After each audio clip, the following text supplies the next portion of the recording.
আসসালামু আলাইকুম প্রিয় দর্শক, আপনাদের সকলকে আমন্ত্রণ জানাচ্ছি অন্য মঞ্চের আলাপচারিতায়। ব্যানার এবং হেডলাইন দেখে আপনারা বুঝতে পারছেন যে আমি বলছি যে শেখ হাসিনা, আমাদের জননেত্রী শেখ হাসিনা, মাননীয় প্রধানমন্ত্রী শেখ হাসিনা বলেছেন যে ভোট কেন্দ্রে কেউ যাবেন না। ছবিতে আমাদের মাননীয় প্রধানমন্ত্রী জননেত্রী শেখ হাসিনা এবং সজীব ওয়াজেদ জয় দুজনেরই ছবি দেওয়া আছে এবং দুজনই দ্ব্যর্থহীন ভাষায় ঘোষণা করেছেন যে কেউ ভোট কেন্দ্রে যাবেন না। 3-4 দিন আগেই সজীব ওয়াজেদ জয়ও বলেছেন। তো আজকের এই ভিডিওটা যখন আপনারা শুনবেন, প্লিজ দয়া করে পুরো ভিডিওটা শুনবেন।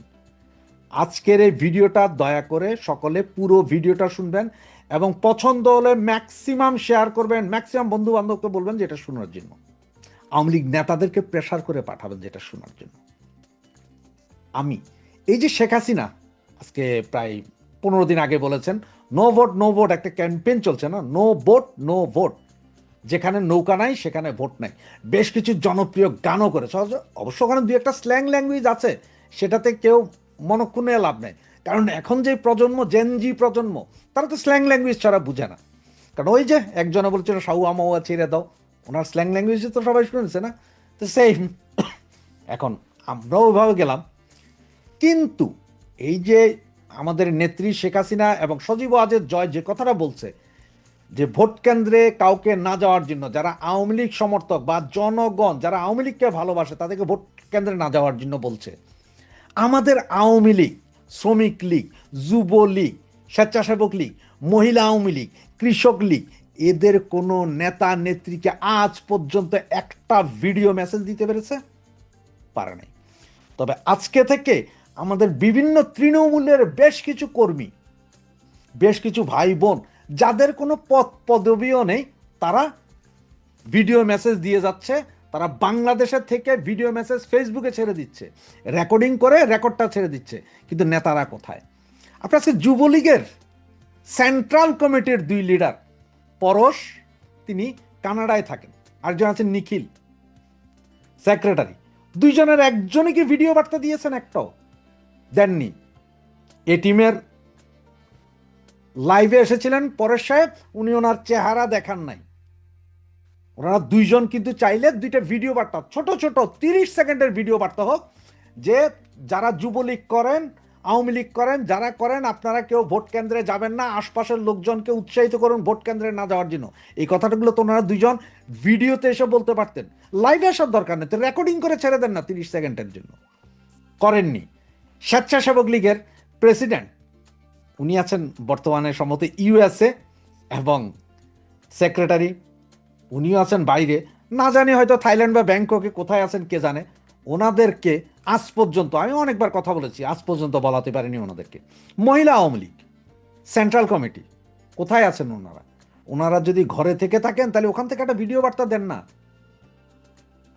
এরপর আছে আপনার কৃষক লীগ, কৃষক লীগের সেক্রেটারি থাকেন কানাডায়, উনিও কেন একটা ভিডিও বার্তা দিতে পারলেন না? আমাকে বলেন। ঢাকা মহানগর উত্তর, ঢাকা মহানগর দক্ষিণ, ঢাকা মহানগর উত্তরের যে সেক্রেটারি, উনিও দেশের বাইরে আছেন, প্রেসিডেন্ট যদিও জেলখানায় আছেন।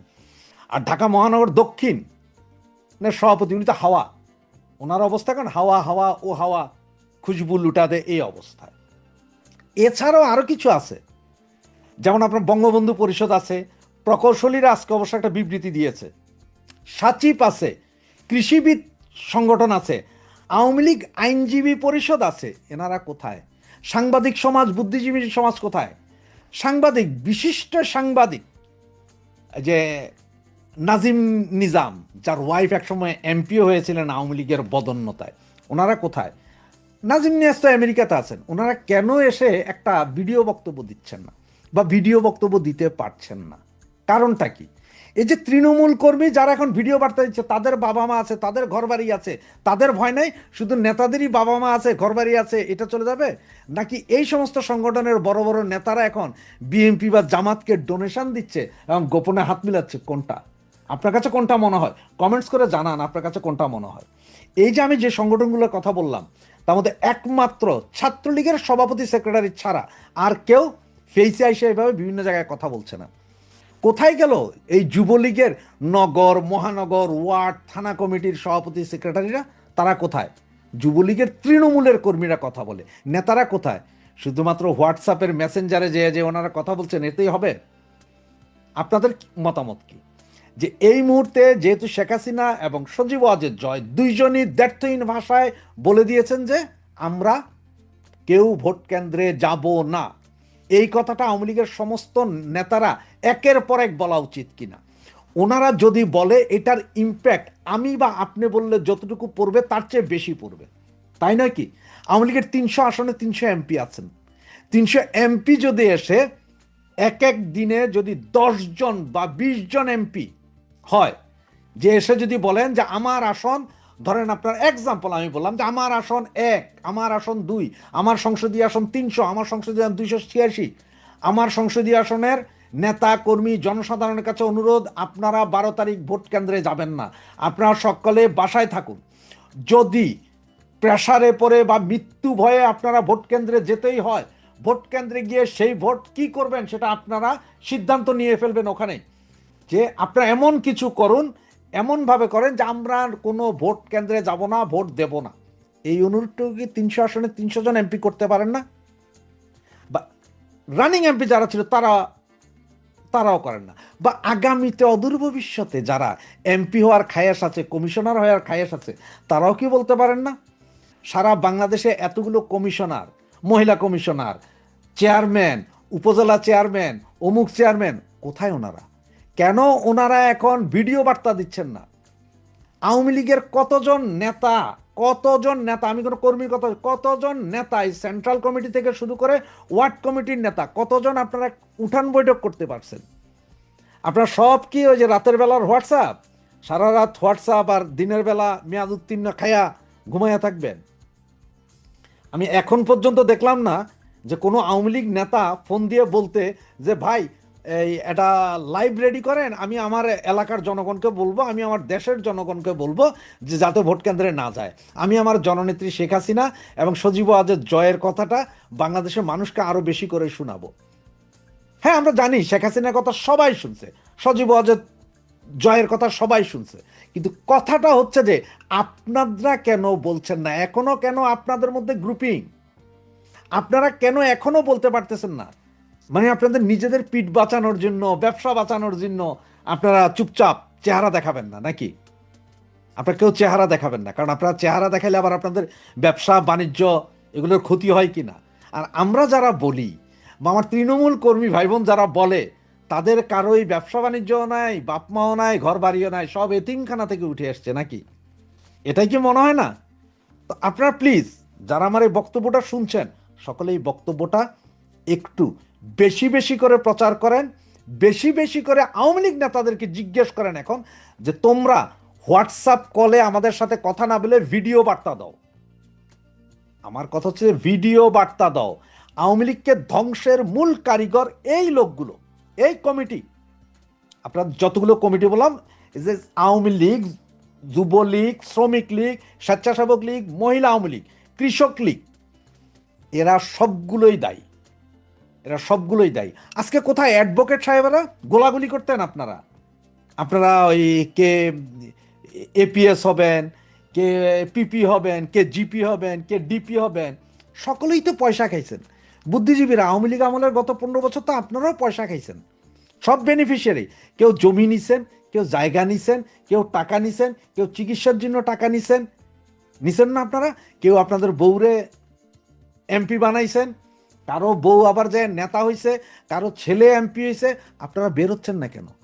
আপনার বের হওয়ার দরকার নেই, আপনারা রাস্তায় মিছিল করতে বলতে ভিডিও বার্তা দেন, অনলি 30 সেকেন্ড, যে আপনি বলেন যে আমি অমুক, চেহারাটা দেখাই যে আমি অমুক, আমার এলাকার জনগণ এবং দেশবাসীকে বলছি এই ভোটে আপনারা কেউ যাবেন না, এই ভোটে আপনারা কেউ ভোট দিতে যাবেন না, no vote, no vote, no vote. Awami League নাই এই জন্য যে আপনারা শুধুমাত্র যাবেন না তা নয়, এই দেশটাকে বাঁচানোর জন্য হলো এই ভোটে অংশগ্রহণ করেন না। কারণ এই ভোটে যদি অংশগ্রহণ না করেন, এই ভোটের পার্সেন্টেজ সারা পৃথিবীর লোকজন যখন দেখবে হাসবে, এটা সকলেই আপনার কি করবে? বাতিলের খাতায় ফেলে দিবে। এই কথাগুলো বলার মতন আওয়ামী লীগ নেতাকর্মী, যুবলীগ নেতাকর্মী, স্বেচ্ছাসেবক লীগের নেতা, মহিলা আওয়ামী লীগ, কৃষক লীগ, শ্রমিক লীগ, আরও যা যা আছে, এই যে সাচিব, বঙ্গবন্ধু পরিষদ, বঙ্গবন্ধু সঙ্গীত পরিষদ, তারপর আপনার কৃষিবিদ সংগঠন, তারপরে আওয়ামী লীগ আইনজীবী পরিষদের তো অভাব ছিল না। কোথায় আপনারা নেতারা? সুতরাং আসুন, আমার তৃণমূল ভাই বোন এবং যারা আছেন সকলে মিলে আমার এই ভিডিওটাকে আপনারা নিজের মনে করে, নিজের মনের ভাষা মনে করে সকলের কাছে পৌঁছান এবং আওয়ামী লীগ নেতাদের কাছে পৌঁছান বেশি বেশি করে, যে জবাব দাও। এবং আপনাদের যদি আরও কোনো পরামর্শ থাকে আপনার কমেন্টসে লিখুন। প্রতিদিন এই ধরনের একটা করে ভিডিও আমার চ্যানেলে থাকবে।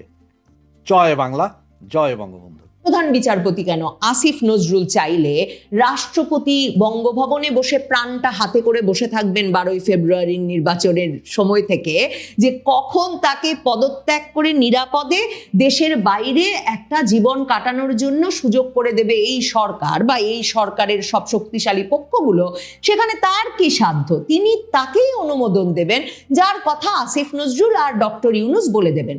বাংলাদেশে 12ই ফেব্রুয়ারির নির্বাচনটা হয়ে গেলেও ইউনূস সরকার মানে ক্ষমতা হস্তান্তর করবেন কিনা, মানে যে দল জিতেছে সে দল চিহ্নিত করা যাবে কিনা ভোটের ফলাফলে, সরকারটা ঠিক কেমন ধরনের হবে, সংসদ সদস্যরা কিভাবে শপথ নেবেন, সেই সংসদ সদস্যরা কি সংসদ সদস্য মর্যাদা পাবেন নাকি সাংবিধানিক সংস্কার পরিষদের সদস্য হিসেবে বিবেচিত হবেন, হেন নানা জটিল সমস্যার মধ্যে যে নির্বাচনে অংশ নিচ্ছে যে দলগুলো সেগুলো যেমন, তেমনি দেশি বিদেশি সব পক্ষের মধ্যেই এই সন্দেহ ভীষণভাবে দানা বেঁধে উঠেছে যে ইউনূস সরকার যাই হোক 12ই ফেব্রুয়ারির পরপরই ক্ষমতা ছাড়বে না, তারা নিশ্চয়ই একটা কোনো আইনি উপায় বের করবে যাতে কিনা তাদের তখন ক্ষমতায় না থেকে, আরও একটা দীর্ঘ সময় ক্ষমতায় না থেকে কোনো উপায়ই থাকবে না।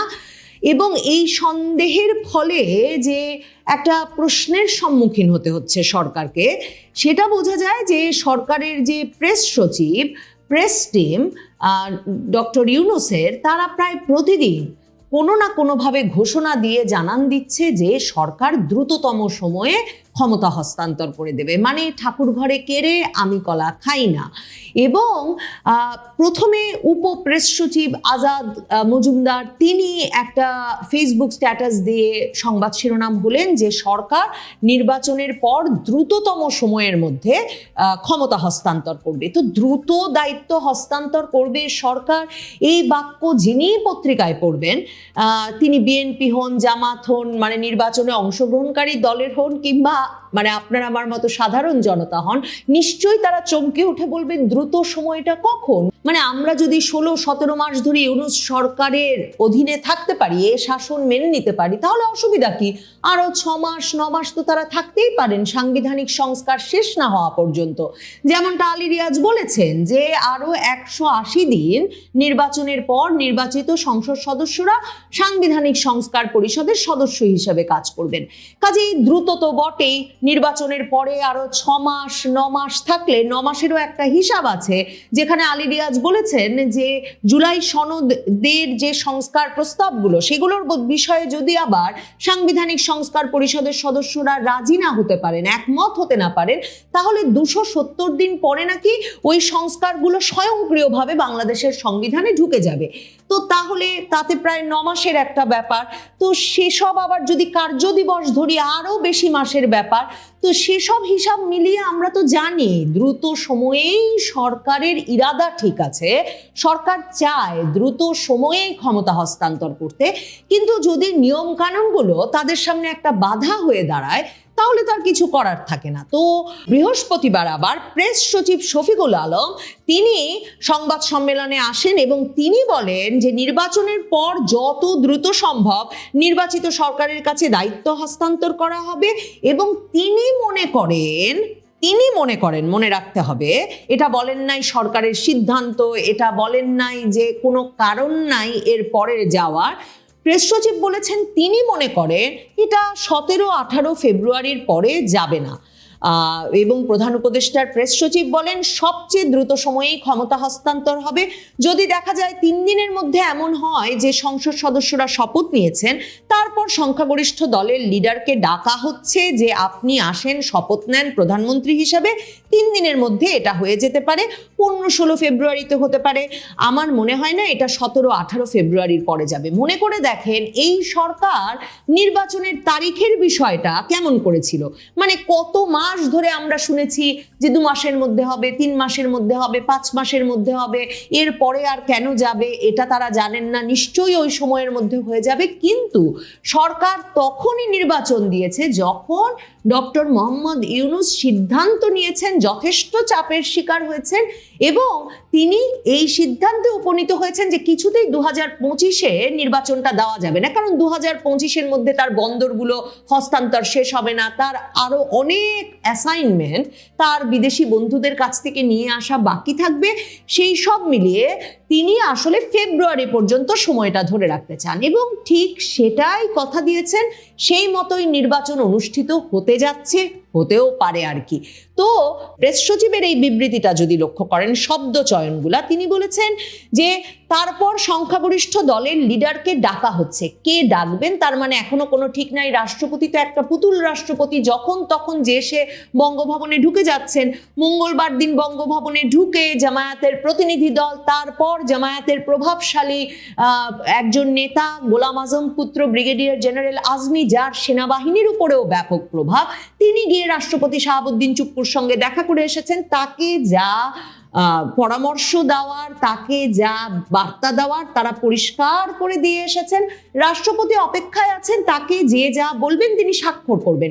জুলাই সনদও তো তিনি স্বাক্ষর করেছেন, তিনি করেছেন নাকি তার পক্ষে কেউ করেছে তা কিন্তু আমরা চোখে এখন পর্যন্ত দেখতে পাই নাই।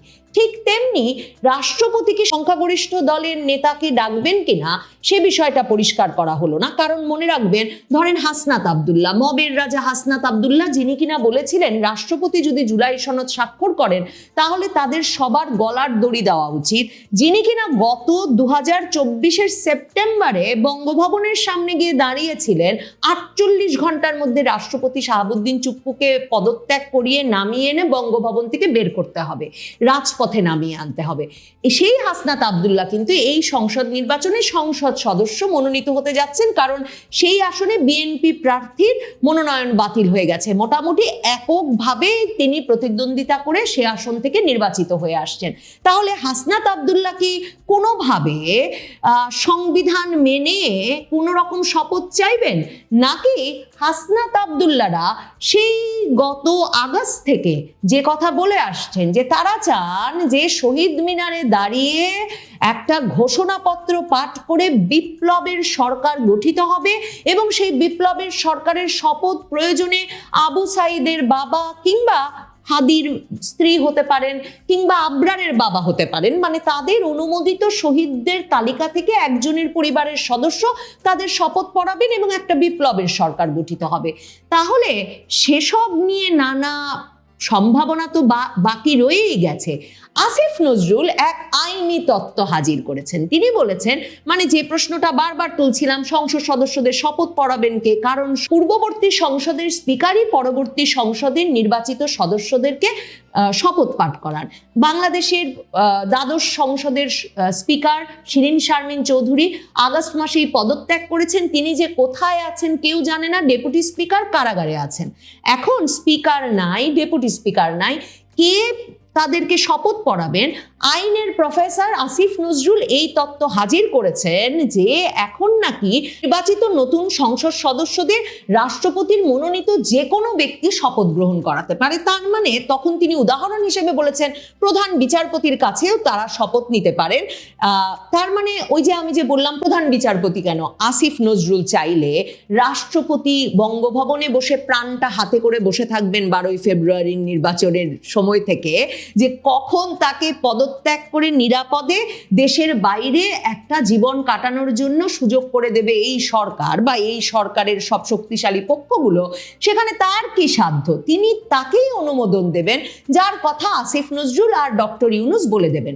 কাজেই আসিফ নজরুলের ইচ্ছা মনে মনে বোঝা যাচ্ছে যে প্রধান বিচারপতি দিয়ে একটা শপথ পড়ানো সংসদ সদস্যদের।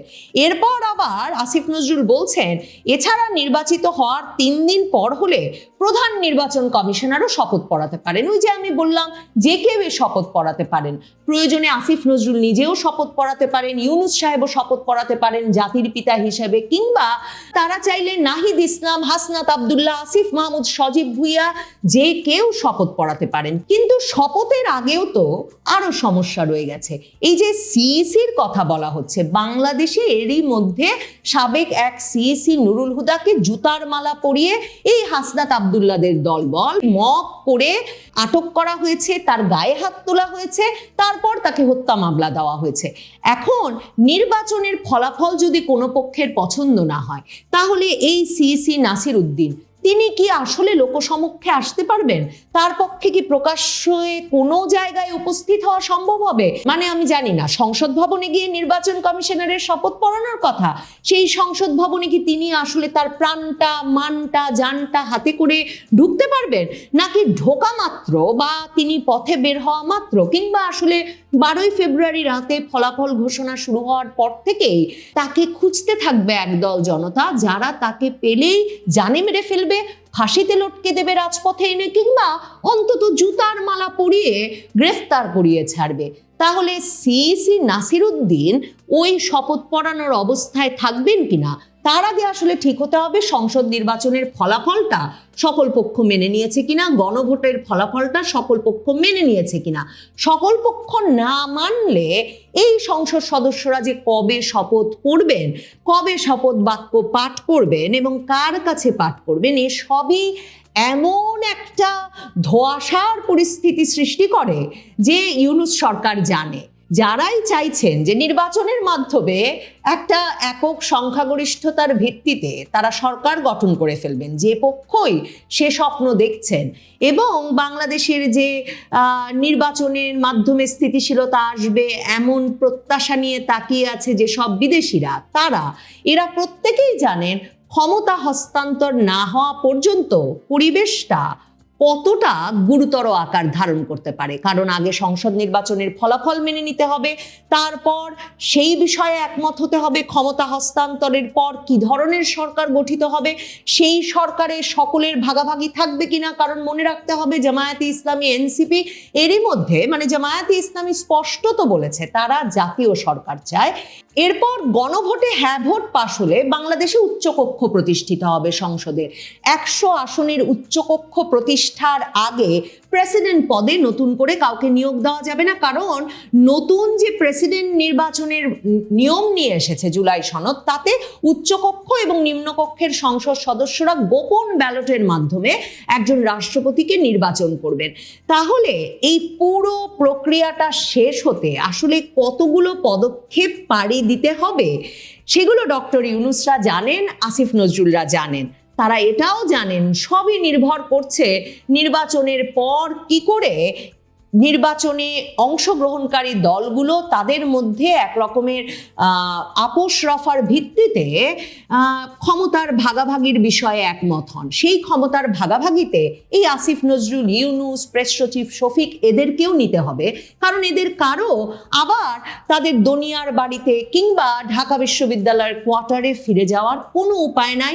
ডক্টর ইউনূসের উপায় নাই তার এই পুরো গ্রামীণ সাম্রাজ্যকে অরক্ষিত রেখে বিদেশ চলে যাওয়ার।